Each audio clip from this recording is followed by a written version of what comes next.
반갑습니다. 시인 파블로 네루다의 시집 질문의 책 가운데 기억나는 질문입니다. 나였던 그 아이는 어디 있을까? 아직 내 속에 있을까? 아니면 사라졌을까? 시인 네루다는 나이가 들어가면서 부와 권력은 잡았는데 자신을 키워준 맑은 동심, 그 맑은 동심이 자신의 심장에서 사라져버린 걸 보고 깜짝 놀라게 됩니다. 그래서 그는 그 순수의 행방을 어디로 갔는지 스스로 묻게 되죠. 소중한 것일수록 잃어버리면 되찾기가 어렵다고 그러죠. 이 시대는 그런데 귀한 것을 잃어버렸음에도 찾지 않는 시대다. 아니 어쩌면 잃어버린 사실조차 깨닫지 못하고 살아가고 있는지도 모르지요. 질문이 사라진 시대. 여러분 살아오시면서 하나님에 대한 하나님께 질문을 하시면서 살아가고 계십니까? 질문이 사라진 시대에는 생명의 소중한 것을 찾기 위해서 질문하는 그 질문이 삭제된다고 그러죠. 그런데 생명보다 소중한 것을 발견한 한 사람, 그는 그것을 발견한 이후에 기뻐하고 즐거워했던 사람이 있습니다. 오늘 본문을 통해서 그 사람을 만나보기를 원합니다. 함께 은혜 나눌 말씀은 하박국 1장 1절에서 11절의 말씀입니다. 선지자 하박국의 묵시로 받은 경고라.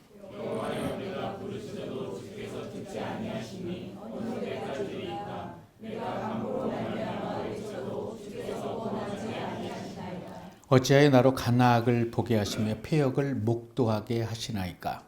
대저 겁탈과 강포가 내 앞에 있고 변론과 분쟁이 일어났나이다.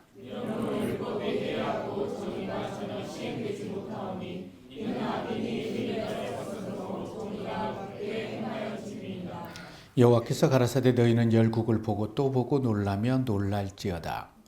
너희 생전에 내가 한 일을 행할 것이라. 혹이 너희에게 고할지라도 너희가 믿지 아니하리라.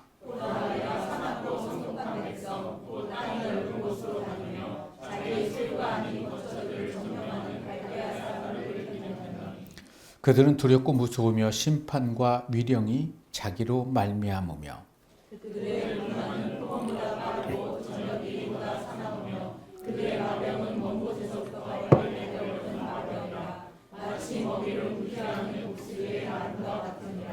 그들은 다 강포를 행하러 오는데 앞을 향하여 나아가며 사람을 사로잡아 모으기를 모래같이 많이 할 것이요.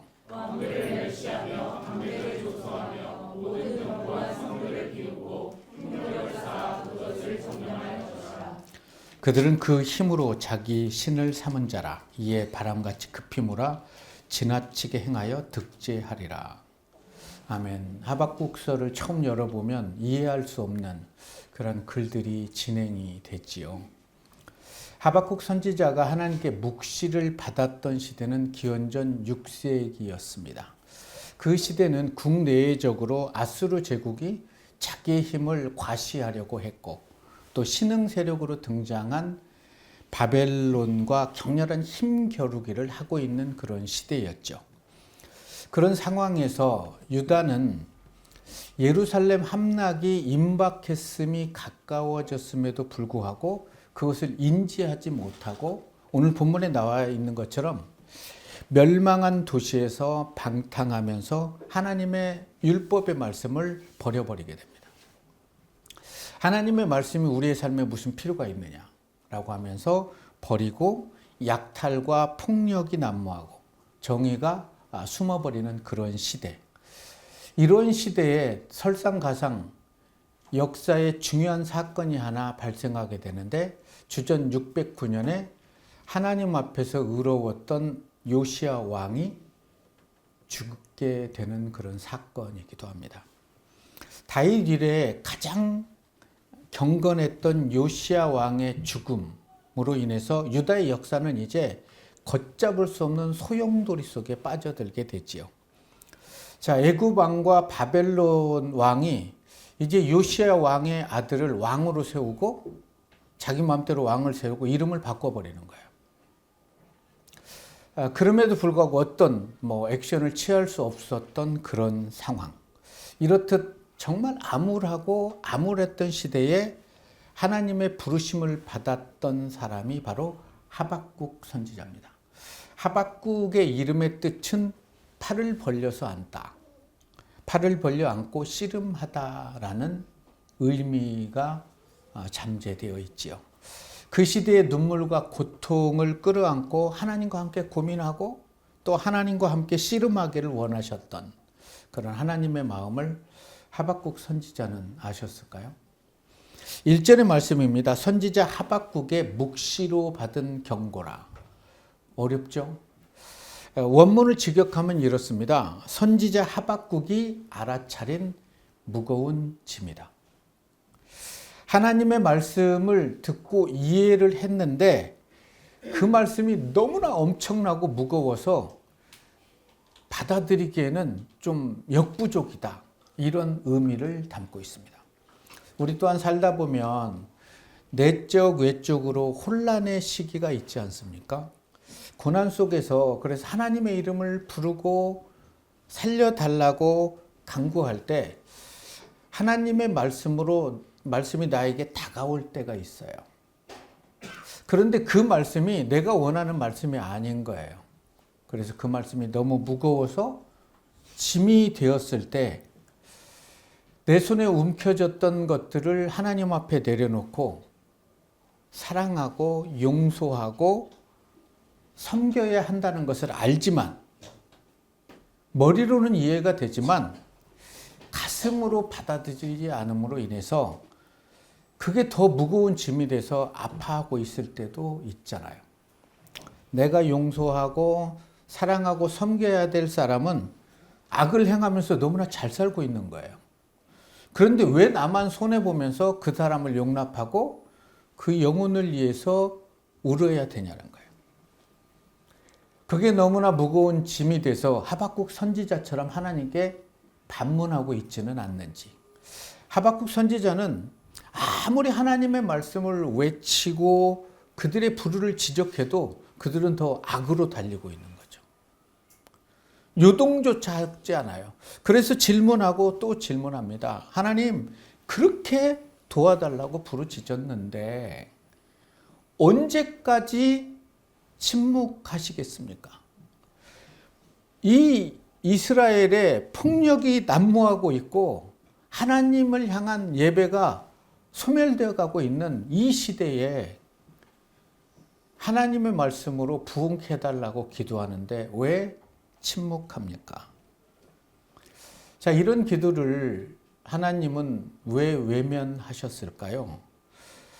이렇게 울부짖고 수많은 나라를 울부짖고 그들에게 하나님의 말씀을 선포했으면 하나님께서 유다의 마음에 그런 감동을 주셔서 그들이 옷을 찢고 마음을 찢고 하나님께 돌아와서 잃어버린 이스라엘의 영광을 회복하게 해주시면 정말 좋을 것 같은데 왜 여전히 은혜는 찾아볼 수 없고 폭력과 악인이 득세하는 이러한 암울한 시대가 계속되는가?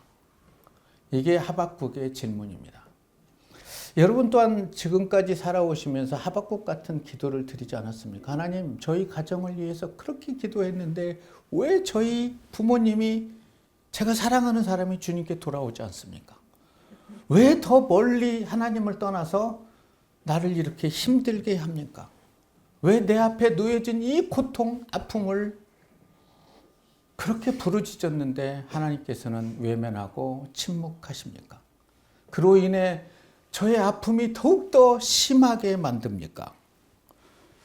이렇듯 많은 신앙인들은 하나님께 질문을 하고 부르짖어도 왜 하나님께서 응답하지 않는다고 생각할까요?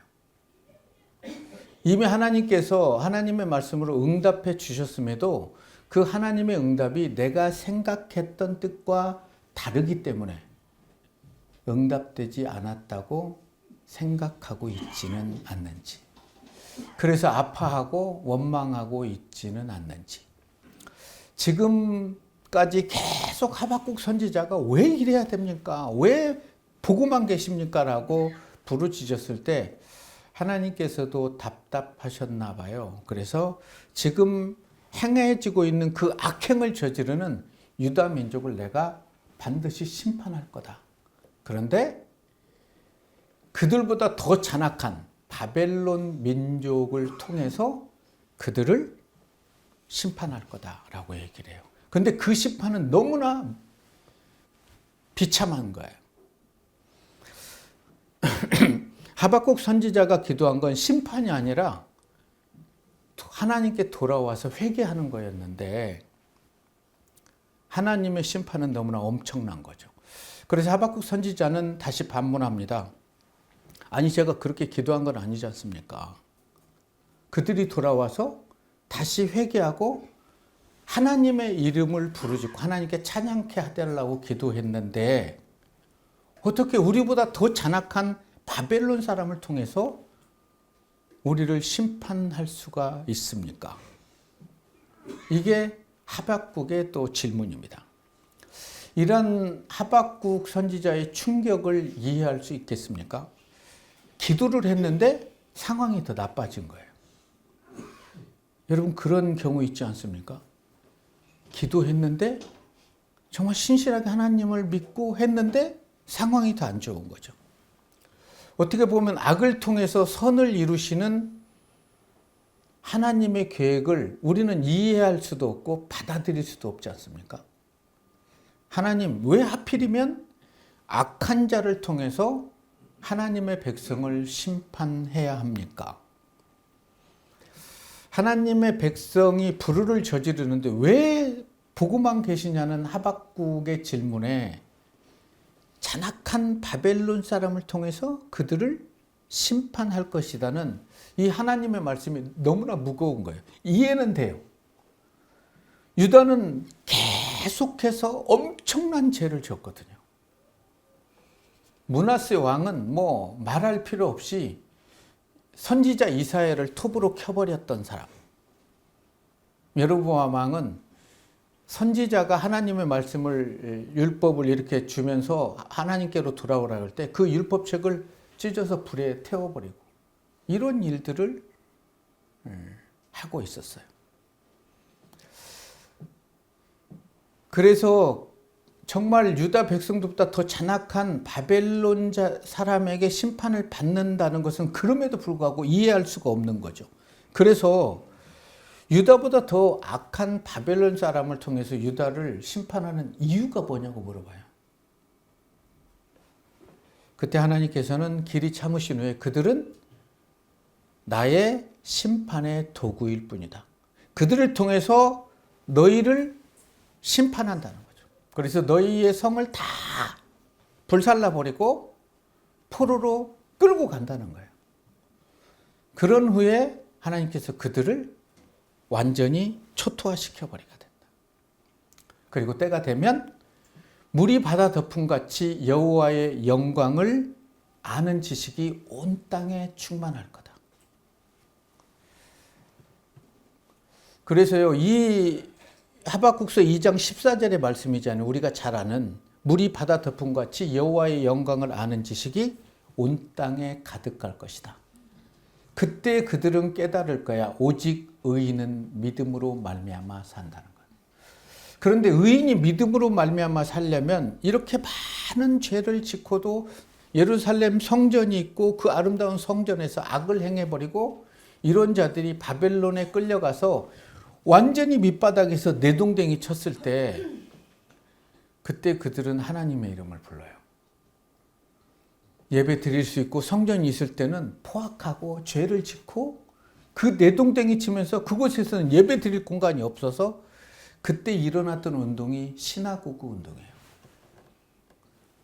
예루살렘 성전의 축소판, 회당을 짓고 그곳에서 하나님께 예배를 드려요. 참 희한한 분들이죠. 예배를 드릴 수 있을 때는 안 드리고 죄 짓고 예배를 드릴 수 없는 상황에 만신창이가 됐을 때는 하나님의 이름을 부려요. 물이 바다 덮음같이 여호와의 영광을 그때사 인정한다는 게 아프죠. 근데 많은 부류는 맞고 할래, 그냥 은혜 받고 할래 하면 거의 맞고 하는 쪽을 택합니다. 제가 그 장본인인데 그런 것 같아요. 그냥 하나님의 은혜 주면 그 은혜가 너무 감사해서 하나님께 그 은혜를 피워 올리면서 예쁘게 신앙생활하면 참 좋을 것 같은데 그게 참 쉽지 않는 거죠. 그래서 물이 바다 덮음같이 하면서 하나님께서 바벨론이 쳐들어와서 이스라엘을 초토화시키고 유린하는 이런 모든 것들을 보여주고 포로로 끌려가서 그곳에서 하나님의 이름을 부르는 것까지 보여주셨나 봐요. 그때 하박국은 그렇습니까 하나님? 저 바벨론 사람은 마음이 교만하고 정직함이 없기 때문에 저희를 심판하는 도구로 사용하신 후에 완벽하게 심판하신다는 겁니까? 바벨론의 침공으로 인해서 포로로 끌려가서 인생의 밑바닥에서 하나님의 이름을 부르게 하신다는 겁니까? 그렇게 바닥을 치지 않으면 이들은 절대로 하나님의 이름을 부를 사람들이 아니라는 거예요. 그런데 그곳에서 하나님의 이름을 부를 때 하나님께서 긍휼히 여기셔서 이스라엘 백성들이 믿음으로 살게 한다는 것입니까? 이것을 깨달은 하박국 선지자는 어떤 반응을 한지 아십니까? 그러면 그날이 빨리 왔으면 좋겠습니다. 비록 무시무시하고 천하의 불황당 같은 바벨론 사람들이 이스라엘의 환난과 핍박을 주고 죽이고 유린하고 그들을 끌고 가는 상황을 보면 창자가 녹아내릴 것 같은데 그래서 힘이 빠지고 후들거리지만 다리가 그럼에도 불구하고 그 재앙의 날을 저는 참고 기다리겠다는 거예요. 왜요? 심판 중에도 일하시는 하나님을 기대하며 이스라엘 백성들이 하나님께 돌아와서 믿음으로 사는 그런 날을 기대한다는 거예요. 정말 아프죠. 어떻게 하박국은 하나님의 이토록 무서운 하나님의 뜻을 이해하고 또 감사함으로 받아들일 수 있었을까? 축복이 아니라 징벌이에요. 그리고 고난이 물이 바다처럼 막 밀려오는 그런 상황에서 어떻게 하박국 선지자는 감사를 피워 올릴 수가 있을까? 삶을 살다 보면 내 뜻이 이루어지고 내가 소망하는 것이 하나씩 이루어질 때 감사를 피워 올리기 쉽지 않습니다. 그런데 내 삶이 망가뜨려지고 인생의 마지막에 바닥에 놓여 있을 때는 알아서 하나님의 이름을 부르게 돼요. 그리고 구원의 하나님의 이름으로 기뻐하게 되는 것 같아요. 참 어리석지만. 하박국 예언서는 예언서 중에 독특한 걸 발견할 수 있는데 그것은 하나님께 묻고 하나님은 대답하고 묻고 대답하는 대화의 형식의 책이라는 것을 알 수 있죠. 하박국의 핵심은 문제 해결에 있지 않아요. 하나님의 사람들에게는 문제 해결보다 그 시대를 정확하게 바라볼 수 있는 안목을 소유하는 게 중요한 것 같아요. 기억력이 없는 것 참 슬픈 일이죠. 그런데 더 슬픈 건 분별력을 상실한 겁니다. 많은 사람들이 이 시대를 분별하지 못해서 이 시대는 아픔이 있죠. 우리에게는 문제를 해결할 능력이 없어요. 그러나 눈에 보이는 문제를 가지고 하나님 앞에 나아가서 기도하고 부르짖을 수 있는 능력을 하나님께서 우리에게 주심을 기억하시기 바랍니다. 하박국의 위대함은 그 시대를 분별하고 암울한 시대를 바라보며 하나님께 부르짖었다는 거예요. 살려달라고, 회복시켜달라고. 우리가 주님을 구주로 영접하고 예배드리고 감사하고 기도하면서도 답답할 때가 있잖아요. 왜 답답할까요? 나의 모든 문제를 하나님께 아뢰었는데 하나님이 침묵하실 때. 그것도 뭐 하루 이틀도 아니고 10년, 20년 침묵했을 때. 30년 전에 소명을 주고 내가 널 이렇게 쓸 거야 라고 해놓고 고아처럼 내버려 둘 때. 그때 우리는 어떻게 할 것인가? 그럼에도 불구하고 하나님 어찌하여 침묵하십니까? 묻고 또 묻게 되면 하나님께서 말씀해 주신다는 거죠. 그래서 하박국은 묻고 또 물은 후에 하나님의 말씀이 너무 무거운 경고로 다가와서 주저앉아 버리게 되죠. 그때 하나님께서 말씀하죠. 물이 바다 덮음같이 내 눈에는 도무지 회생되지 않을 것 같지만 내가 이들을 바벨론을 통해서 다듬고 또 다듬게 되면 그들의 후손이 물이 바다 덮음같이 여호와의 영광을 인정하는 때가 올 거야. 그리고 이 모든 사람들이 어떤 세상의 권력과 부귀로 살아가는 게 아니라 오직 의인은 믿음으로 말미암아 산다는 소중한 진리를 깨닫고 품고 살아갈 거야 라고 말씀해 주시는 거죠. 여러분 살아오시면서 이해할 수 없는 문제들을 안고 살아오신 분이 계실 거예요. 그 모든 문제를 하나님께 맡기시기를 바랍니다. 그리고 그때 하박국이 고백했던 고백을 피어 올릴 수 있었으면 좋을 것 같아요. 하박국은 그 엄청난 그 바벨론의 폭격에 바라보면서 비록 무화과 나무에 무화과가 없어요. 포도나무에 포도가 없어요. 밭에 곡식이 없고 양의 우리에 양이 없고 외양간에 소가 없어요. 이건요 만신창이가 된 거예요. 왜냐하면 포로로 끌려가기 때문에 자기 게 아닌 거예요. 그런데도 그 상황에서 구원의 하나님으로 인해 기뻐하고 즐거워하겠다고 고백해요. 살떨리는 고백이죠. 남들이 보면 참 애잔하죠. 인생의 바닥에 삶의 고비에 있을 때 여호와는 나의 목자시니 내게 부족함이 없으리로다 라는 고백을 할 때 감사의 눈물이 흐르고 하나님을 찬양하게 되더라는 거죠. 그 모습을 지켜본다면 애잔했겠죠. 그럼 저런 상황에서 감사를 이렇게 할 수도 있죠. 애양간에 내 모든 것들이 아무것도 없어도 주님 한 분이 나와 동행하면 기뻐하고 즐거워할 수 있다. 이 고백은 하박국이 자신이 원하는 답을 얻어서 드린 고백이 아니라 하나님이 어떤 분이신지를 깨달음으로 인해서 기뻐하고 즐거워했다는 거예요. 여러분들이 늘 기도하고 있는 모든 기도의 문제들이 응답되지 않고 뜻밖의 고난이 여러분들을 향해 달려올 때 그때 하박국 선지자처럼 포기하지 않고 하나님께 물으시기를 바라요. 왜 그래야 되냐고. 왜 나여야 되냐고. 그때 하나님께서는 너니까. 여러분이 얼마나 소중한 분인지 아세요? 예수님이 자신의 생명을 내어놓고 건지신 분들이에요. 이런 말에는 막 놀래야 되거든요. 아닌가요? 그렇게 소중한 분이에요. 그 소중한 분이 여러분의 간구에 침묵하신다면 깊은 뜻이 있지 않겠습니까? 왜요? 사랑하니까.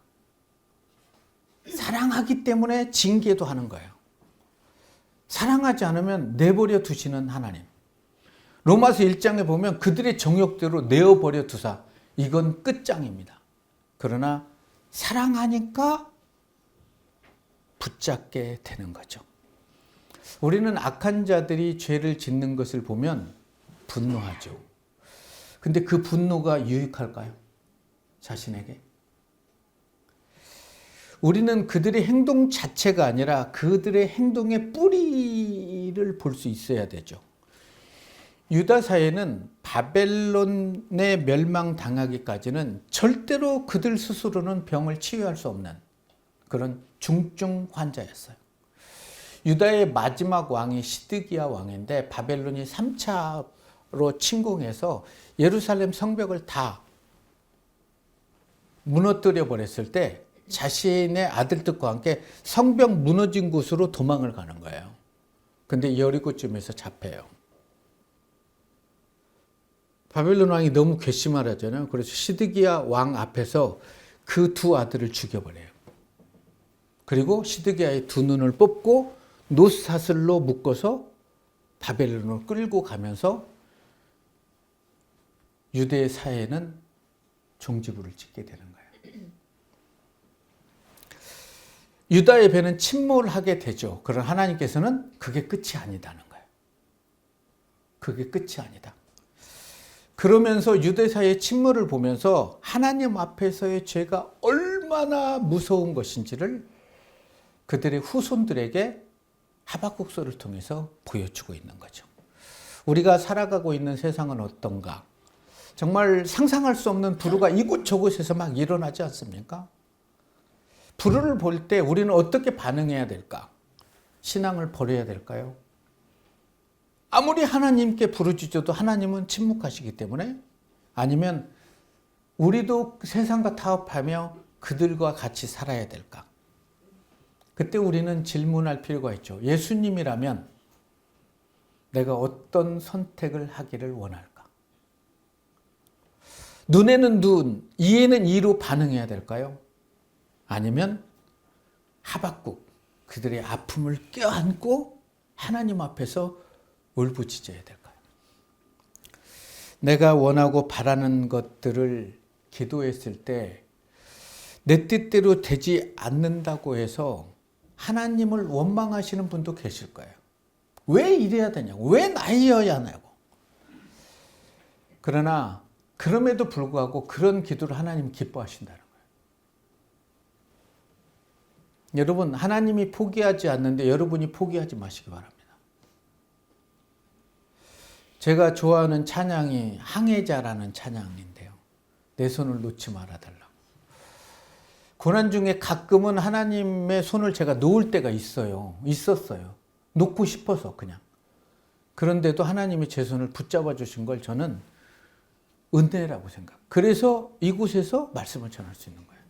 내가 놓았는데 하나님까지 놔버리면 끝장이죠.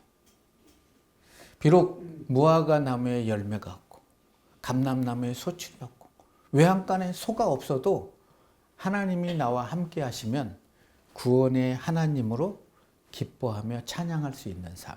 그게 하나님께서 원하시는 그런 삶은 아닐까. 믿음의 사람은 대단한 것 같아요. 가슴을 미어지는 그런 상황 속에서도 하나님의 은혜를 간구하는 삶이기 때문에 그렇죠. 그들은 왜 그런 상황 속에서 찬송할 수 있었을까요?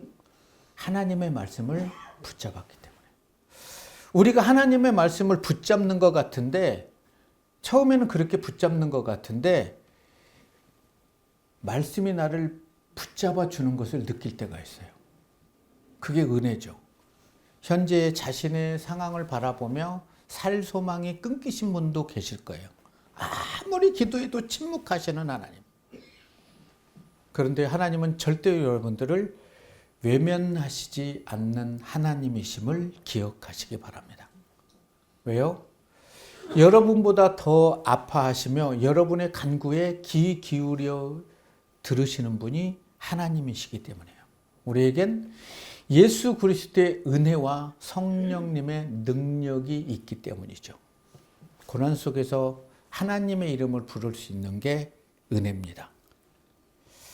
그래서 그 고난을 통해서 하나님 다듬어 주셔서 제가 정금같이 나올 수 있기를 원합니다. 아무것도 없지만 주님 하나면 충분합니다라는 고백을 피어 올릴 수 있기를 원합니다. 하나님, 그렇습니다. 의인은 믿음으로 말미암아 사는 것임을 깨닫게 해주셔서 감사합니다. 지인 파블로의 질문을 기억하십니까? 나였던 그 아이는 어디 있을까? 아직 내 속에 있을까? 아니면 사라졌을까? 여러분, 예수님을 나의 구주로 영접하고 하나님 안에서 정말 순수하게 그 첫사랑을 소유했던 그때의 감격을, 그 감격이 어디 있습니까? 여러분 속에 있습니까? 아니면 사라졌습니까? 네루다처럼 부와 권력을 다 소유했지만 하나님을 향한 순수와 사랑을 잃어버렸다면 이제는 하나님께 돌아올 때가 된 것 같아요. 하나님, 그 사랑을 회복하기를 원합니다. 내가 신앙생활하면서 가장 하나님을 갈급하게 하고 하나님 한 분으로 기뻐하며 찬양했을 때가 우리에게는 분명히 있잖아요. 그것을 회복하셔야 돼요. 그것을. 그러면 그때 여러분의 입술에서는 구원의 하나님으로 기뻐하며 감사할 수 있어요. 그 감사의 끝에 하나님의 은혜와 축복이 부어져서 여러분들을 통해 세상은 아름답게 될 거예요. 그런 은혜가 저와 여러분의 삶에 가득하기를 우리를 구원하신 예수님 이름으로 축원합니다.